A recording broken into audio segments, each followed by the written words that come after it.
Limang liham para sa espesyal na minamahal. Enero 30, 2026. Unang liham. Mahal ko. Paulit-ulit kitang napapanaginipan gabi-gabi. Sa bawat panaginip, nariyan ka. Nakahiga sa tabi ko, kasing lapit ng dati, parang walang nagbago. Pero sa tuwing magigising ako, doon ko muling naiintindihan ang katotohanan. Wala ka na at wala na akong magagawa para ibalik ang lahat. Siguro nga, mahal, isang sandali lang ang ipinagkaloob sa atin. Isang sandaling minahal kita ng buo kahit hindi mo ako minahal sa parehong paraan. At masakit tanggapin na maaaring wala nang magmamahal sa akin tulad ng pagmamahal ko sa iyo noon. Yung handang maghintay, umunawa at masaktan basta't ikaw ang kasama. Pero naniniwala pa rin ako na balang araw, ang mga basag kong bahagi ay muling mabubuo. Na darating ang araw na ang pangungulilang ito ay unti-unting mawawala. At hindi na ako gigising na may bigat sa dibdib dahil sa'yo. Kahit saan ako tumakbo, parang lagi kitang dala sa likod ng alaala ko. Hindi ko maikakaila, ikaw ang paulit-ulit na nagpapaalala sa akin ng mga panahong akala ko'y totoo lahat. At oo, mahal pa rin kita, pero ngayon, ikaw rin ang nagpapaalala sa akin na kailangan kong maging matatag at magpatuloy kahit wala ka na. Kung may maiaambag ka pa sa buhay ko ngayon, iyon ay ang tulungan akong kalimutan ka. Mas pinipili kong alalahanin ang mga sandaling nagningning tayo, hindi ang bawat luha na pinatak mo sa akin. Dahil sa huli, malinaw na sa akin ang katotohanan. Hindi mo talaga ako minahal. Sana noon ko pa nalaman ang totoo at hindi ako nalunod sa mga kasinungalingang pinaniwalaan ko.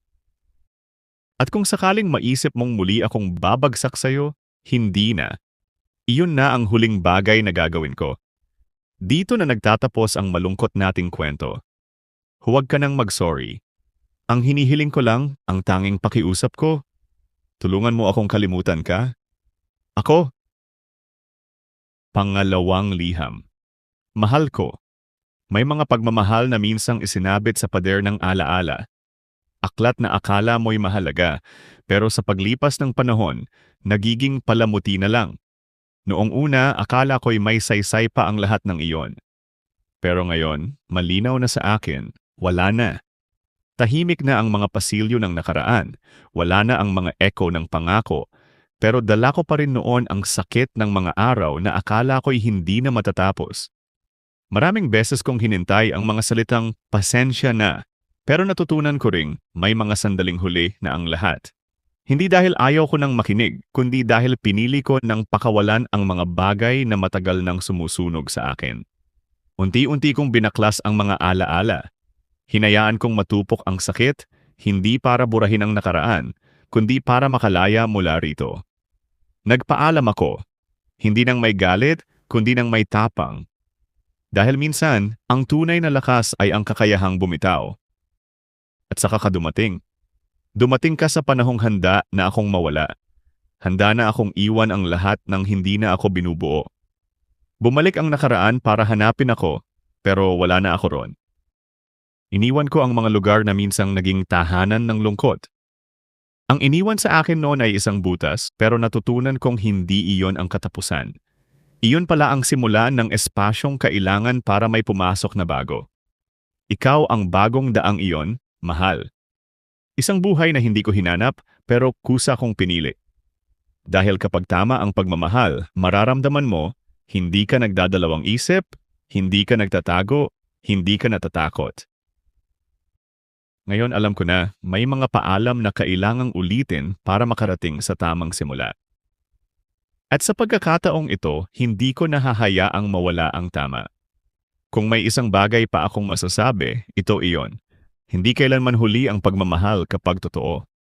At ngayon na malaya na ako mula sa kahapon, hawak ko ang ngayon kasama ka. Huwag mo akong bitawan at hindi rin kita bibitawan. Ako. Pangatlong liham. Mahal ko. May mga panahong ang puso ay napupuno ng anino.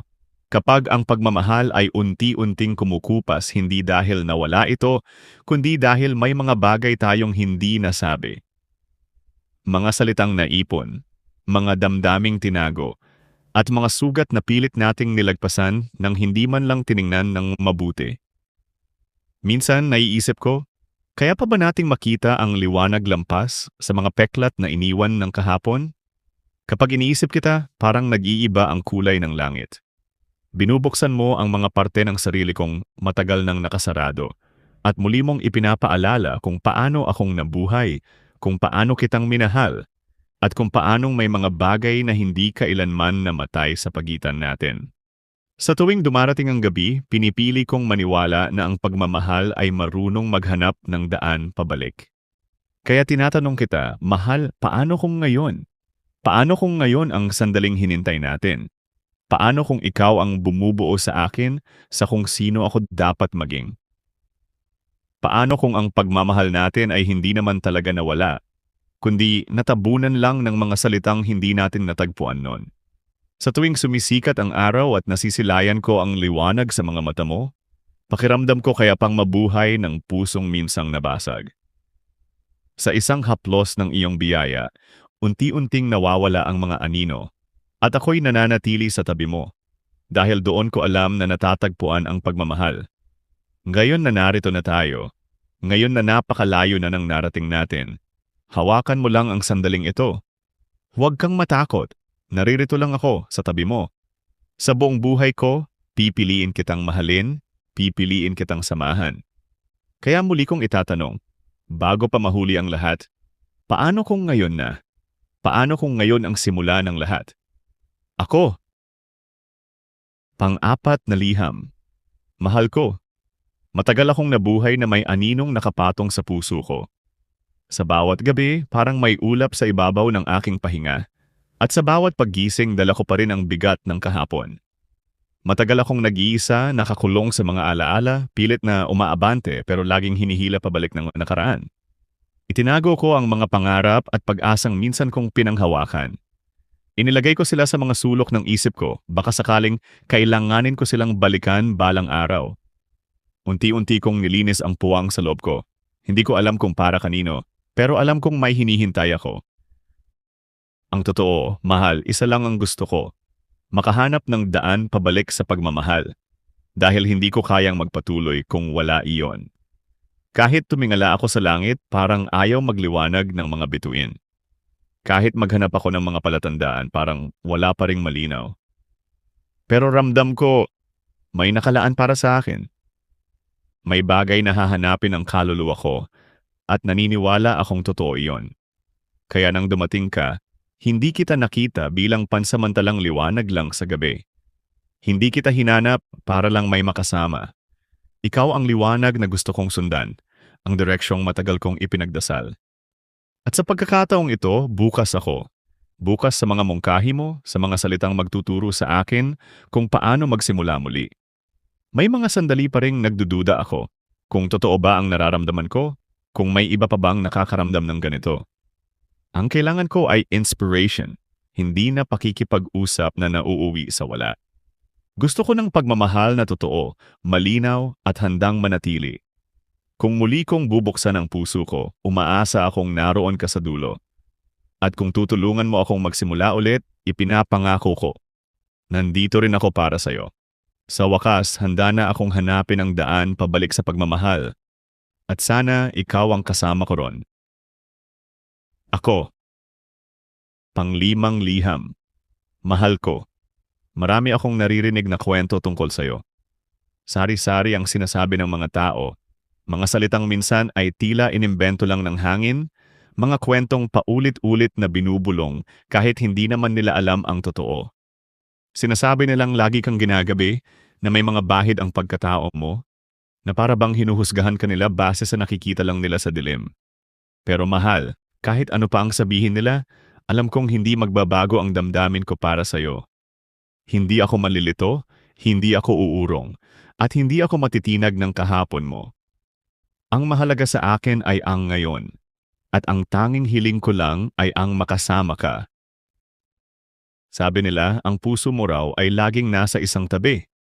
Kung totoo man iyon, hayaan mong samahan kita habang dahan-dahan mo itong ibinabalik sa gitna. Hindi ako nagmamadali. Hindi kita hinihila. Lalakad lang ako sa tabi mo, sa kumpas na kaya mo, sa hakbang na handa ka. Wala akong pakialam kung ano ang sasabihin ng iba. Ako, ikaw, sila, hindi na mahalaga. Ang mahalaga ay ang nararamdaman ko para sa'yo at ang hangarin kong mapaglingkuran ka sa paraang alam kong totoo. Alam kong marami nang nangako sa'yo noon pero kaunti lang ang tumupad. Kaya heto ako. Inaabot ang kamay ko, handang maging gabay mo sa paglipad natin ng mas mataas. Hindi mo kailangang magpatunay, hindi mo kailangang magpaliwanag. Kung madilim man ang dinaanan mo, sasamahan kitang umahon. Pupulutin natin ang mga nalagas, pupunasan ang mga luhang natapon. At kung kailangan, maglalayag ako kasama ka kahit malakas ang alon. Mahal, hindi kita minahal dahil perpekto ka. Minahal kita dahil pinili kitang tanggapin. Buo kasama ang lahat ng kwento mo. At kung saan ka man abutin ng gabi, narito lang ako handang sumabay. Hindi nagmamadali.